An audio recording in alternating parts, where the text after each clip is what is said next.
Court ने एक मोहर लगा दी कि ये ईमानदार है। अब कोर्ट से ऊपर बीजेपी नहीं है। आप जनता से पूछ सकते हैं, जनता को देख रहे हैं गायब। भाई साहब ये जो भीड़ है ना, ये बता रही है कि केजरीवाल लोगों के दिलों में बसते हैं, ठीक है। और एक सिटिंग चीफ मिनिस्टर को जेल में रख लिया। भाई साहब 70 साल की डेमोक्रेसी में ऐसा नहीं हुआ, तो 5 MLA इस्तीफा दे के ना सेमीफाइनल करा लें, बस इन्हें पता चल जाएगा। और इन्होंने बता दिया कि ये 27 सालों तक क्यों नहीं आए थे। एक बार ये 5 साल के लिए आए थे ना, और 27 साल तक फिर इनकी जो रेरे मट्टी हुई थी, तो क्यों हुई थी ये बता दिया इन्होंने 1 साल में। नमस्कार दोस्तों, एक बार फिर से आप सभी का स्वागत है DSO न्यूज़ में। इस वक्त हमारी मौजूदगी दिल्ली के जंतर मंतर पर है और आप देखिए कि किस तरीके से जो है केजरीवाल साहब अपने फुल फॉर्म में आ चुके हैं। जो पहले केजरीवाल साहब रहा करते थे, बहुत दिनों के बाद आज काफ़ी एक्टिव नज़र आ रहे हैं। और देखिए कथित शराब घोटाले में जेल के अंदर डाला गया, उनके कई नेताओं को जेल में डाला गया, और उसके बावजूद भी आज फिर से कोर्ट की तरफ से जो है क्लीन चिट मिली है। और ये कहा गया कि कोई पुख्ता सबूत नहीं है और जिसकी वजह पर ये केस को आगे बढ़ाया जाए। और न सिर्फ CBI को फटकार लगी है, बल्कि केजरीवाल साहब और उनकी पूरी पार्टी को जो है, पूरी लीडर को जो है क्लीन चिट मिल गया। और लोग यहाँ पर जुट चुके हैं क्योंकि एक एक करके नेता यहाँ आना शुरू करेंगे और बड़ा बैनर लग चुका है, याद आ रहे केजरीवाल। सर कैसे देख पा रहे हैं, केजरीवाल साहब को क्लीन चिट मिल गई है, कथित शराब घोटाले में इतना बड़ा हंगामा किया गया, क्या कुछ नहीं कहा गया, अब आप लोग आम जनता के बीच में क्या कुछ चल रहा है? देखिए सबको पता है कि बीजेपी ड्रामेबाज पार्टी है। वो ड्रामा करते हैं, गरीब लोगों को, जो पिछड़े लोग हैं उनको बेवकूफ़ बनाना उनकी आदत है। आज से नहीं कर पीछे से करते आ रहे हैं। इससे पहले और भी पार्टियां ऐसे ही बेवकूफ़ बनाती थी, लेकिन अब की बार इन सब पार्टियों ने देखा कि एक आदमी हम सब पे भारी पड़ने लगा है और उसकी ईमानदारी की छवि हम पे भारी पड़ रही है। तो वो ईमानदारी की जो छवि थी उसको धूमिल करने के लिए इन्होंने ये सारा षड्यंत्र रचा। लेकिन इस देश का एक ही सर्टिफाई ईमानदार नेता है जो CBI, ED, IB, रो, Delhi police, income tax, sale tax, सारे टैक्सों को पार करके, सारी एजेंसियों को पार करके, और उसने कोर्ट ने एक मोहर लगा दी कि ये ईमानदार है। अब कोर्ट से ऊपर बीजेपी नहीं है, न्यायालय से ऊपर बीजेपी नहीं है। तो एक सर्टिफाइड ईमानदार नेता अगर जो पूरे देश में इतनी जांच एजेंसियों को पार करके कोई आया है, तो मनीष सिसोदिया, अरविंद केजरीवाल, संजय सिंह, दुर्गेश पाठक, सभी को क्लीन चिट मिली है। तो देखिए उनका भी काम है, वो अपना काम पूरी ईमानदारी से करते हैं, क्योंकि बेईमान है तो बेईमानी का काम पूरी ईमानदारी से कर रहे हैं। वो उनका काम ही किसी नेता को नहीं उभरने देना है, नेताओं को दबाना है। अच्छा सवाल ये है कि केजरीवाल साहब, आम आदमी पार्टी बार बार ये कहती रही है कि भाई हम ईमानदार लोग हैं, ईमानदारी के साथ काम करते हैं, लेकिन क्या उनकी ईमानदारी पर जिस तरीके से आरोप लगाए गए हैं, जेल के अंदर डाला गया, क्या उस ईमानदारी की इमेज पर डेंट डाला गया है? क्या लगता है कि वो डेंट हट पाएगा? बिल्कुल डेंट डला था और वो डेंट इतने अच्छे से हटाया। देखिए हर चीज़ का डेंट पेंट होता है और हमारा डेंट पेंट कोर्ट ने किया है। इस देश की जो न्याय प्रक्रिया उसने किया है, तो हर चीज़ में डेंट तो लगा ही था, लेकिन उस डेंट से जितनी हमें बदनामी मिली, बरी होने पे उससे ज़्यादा इज्जत मिली कि लोगों को पक्का विश्वास हो गया कि केजरीवाल ईमानदार है। तो वो बिल्कुल वो डेंट हट गया है और जितनी बदनामी इन्होंने की थी उससे ज़्यादा इज्जत मिली। आज दिल्ली के लोग इनसे तो परेशान थे ही, लेकिन जो खुशी इस परेशानी में केजरीवाल के ईमानदार घोषित होने पे हुई है, वो बहुत बड़ी बात है। ये बहुत बड़ी बात है। अच्छा ये बताइए कि क्या सच में केजरीवाल साहब को जो है, देखिए जनता के बीच इस वक्त काफ़ी उत्साह है, काफ़ी समय के बाद जो है केजरीवाल साहब के सिपाही जो है इस बार दिल्ली के सड़कों पर उतर चुके हैं।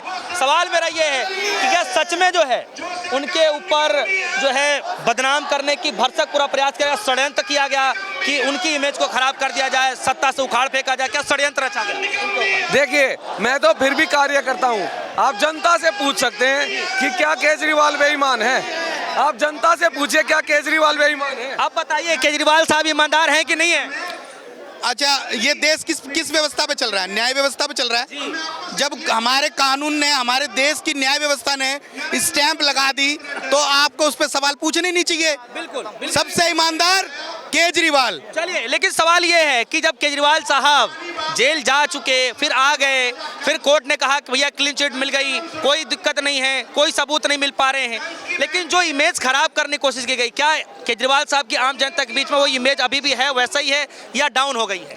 मेरा फिर वही सवाल, सत्ता जिसकी है, अगर आप मुझे विधायक बना दें, मैं आपके ऊपर 50 से मुकदमे लगवा दूंगा। क्यों? सिस्टम मेरा है, अभी तो सिस्टम इनका है, लेकिन उस सिस्टम से भी ऊपर हमारे कानून व्यवस्था है, न्याय व्यवस्था है, जो पूरा हमारा देश जिस पे टिका हुआ है। इन्होंने आरोप लगाना, मैं किसी पे भी आरोप लगा सकते हैं, लेकिन उसको सही गलत का डिसीजन देना कोर्ट का है। जो कोर्ट ने स्टैंप लगाई कि हमारे केजरीवाल ईमानदार है, उसके ऊपर कोई भी आरोप लगा सकता है किसी पे भी। इस बार अगर चुनाव हुआ तो क्या माहौल देख पा रहे हैं?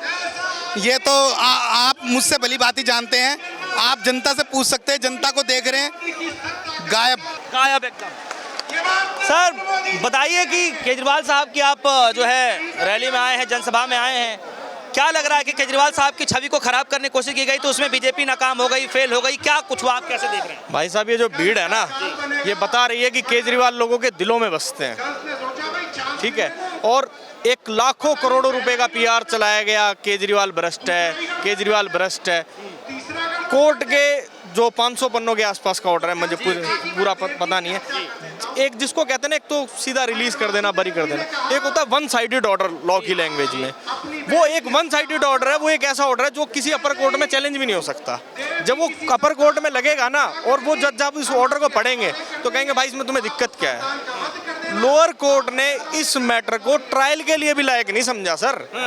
और आप इस देश में एक सबसे बड़ी बेवकूफ़ी देखो हमारे सिस्टम की, कुछ भी कह लीजिए, कि केजरीवाल तो चलो फिर भी एक पावर वाले आदमी थे, एक फेमस पर्सनैलिटी थी केजरीवाल जी भी, मनीष सिसोदिया जी भी, कि भाई जिस व्यक्ति का इतना बड़ा जनाधार है उसको आप ज़्यादा दिन तक जेल में परेशान नहीं रख सकते। एक मेरे जैसा व्यक्ति, अगर आज ये मेरे को चाहें तो मेरे को भी बिना किसी आरोप के 3-4 साल तक जेल में रख सकते हैं। आप मजे की बात ये देखो ना, एक सबूत नहीं मिला और बिना किसी सबूत के इन लोगों ने माननीय सिसोदिया जी को इतने टाइम जेल में रख लिया, केजरीवाल एक सिटिंग चीफ मिनिस्टर को जेल में रख लिया। भाई साहब, 70 साल की डेमोक्रेसी में ऐसा नहीं हुआ, कमाल की बात कर रहे हो आप। और सबसे बड़ी बात, इस आप देखो मंच की तरफ क्या लिखा हुआ है, 1 साल दिल्ली बेहाल, याद आ रहे हैं केजरीवाल। क्यों आ रहे हैं याद? ये सोचने की बात है कि किन मुद्दों को लेकर आप सत्ता में आए थे और उनसे विपरीत आप चले जा रहे हो। अब आप लोगों के अंदर कितना उत्साह है, क्योंकि केजरीवाल साहब तो बरी हो गए क्लीन चिट में। 2027 में एमसीडी का चुनाव है, ये बीजेपी ढूंढी भी नहीं मिलेगी। और बताओ, एमसीडी चुनाव एक तरफा जीत रही है आम आदमी पार्टी। और चाहे आज विधानसभा चुनाव करा लो, अगर इनमें इतना ही दम है, आज पता चल जाएगा इनको। करेंगे नहीं ऐसा, लेकिन तो 5 एमएलए इस्तीफा दे के ना सेमीफाइनल करा लें, बस इन्हें पता चल जाएगा। और 5 भी इनकी सीटें जहां ये कहेंगे वहां। कमाल की बात है, इन लोगों ने बेड़ा गर्क कर दिया 1 साल में दिल्ली का। एक सबसे बड़ी बात है, 1 मिनट और लूंगा आपकी, अगर ये रेखा गुप्ता को सीएम फेस बना देते तो क्या इनकी सीटें आ जाती? बड़ी सोचने वाली बात है, जिसको इन्होंने लीडरशिप दे रखी है। क्या रेखा गुप्ता जी को सीएम उम्मीदवार बना के ये 48 सीटें ला सकते हैं? अच्छा, एक बताइए कि क्या सच में इनके खिलाफ जो है षड्यंत्र रचा गया था, जो अब सब कुछ सामने आ चुका है? सर देखो, किसी का ना एक ऐसा होता है, किसी का नाम खराब ना कर, किसी का काम खराब ना कर सको ना, तो उसका नाम खराब कर दो।